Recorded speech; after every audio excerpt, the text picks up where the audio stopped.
So Cracker Barrel suffered sales slump after woke logo backlash. It was dead for a week. And it's just another example of how they're trying to, well, not trying to, how they tried to make a change here to fit the modern times we're living in. Target's tried this in the past. It failed. You saw this with Budweiser. That failed as well.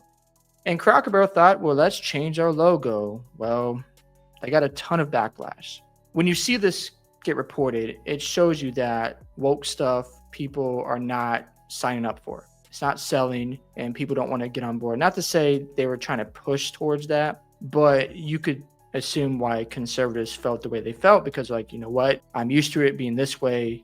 Now you're trying to make it modern. Those talking points has turned off the people on the right, and you see the results. Now they decided to go back to the regular logo. I think it just comes down to this, in my opinion, that people like things the way they are, especially if they're used to it for like a period of time for like 30 plus years. And for Cracker Barrel, it's a place where you can go out and eat, but it makes you feel like you're at home because it feels like it's homemade meals. And it's just a good place to relax with family. And they tried to change that up and they got slammed, got really criticized by their customers. So they went back to how things were. I think that's a good thing because, again, when you're making changes to brands and you're trying to fit a specific timeline, it doesn't always work out too well. And I think it was a good idea for Cracker Barrel just to go back. I mean, what's the point of trying to change to fit the modern times? Cracker Barrel coughed up a lame apology on August 25th. The following day, reversed its redesign after Trump urged the dining chain to go back to the old logo, a mistake based on customer response, and manage the company better than ever before. So the rebrand, which also included remodeled restaurants with brighter lighting. That's the thing. I didn't like the brighter lights. I understand, when you go in there, it feels more darker, but I don't mind the vibe. I liked it. I enjoy going to Cracker Barrel. And I think you just keep things the way they are. If you want to add a little bit more lighting, cool. But I feel like they went a little bit too far. Then you had the white paint. It just felt like, yeah, you're trying to attract a different audience. And that was the goal, to attract Gen Z customers and drive growth as Cracker Barrel dealt with steep traffic decline. So I get you're trying to make changes. You're trying to grow your business. I can appreciate that.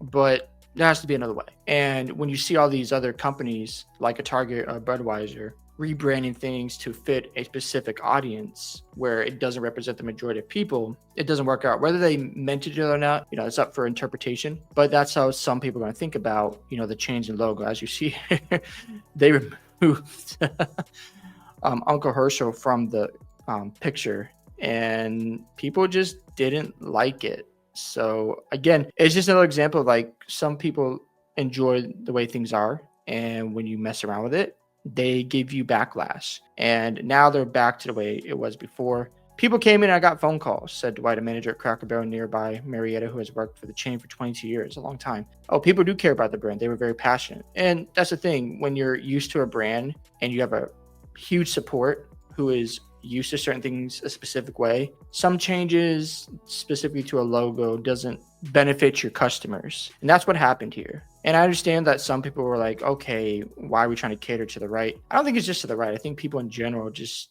don't like that at all. And shares in Cracker Barrel have catered about 10% since the new logo was revealed, and brand perception has soured. So makes sense. They saw the results. They're like, you know what? Let's not mess with this. Let's stay away. And we know about American Eagle's recent campaign with Sydney Sweeney has great genes.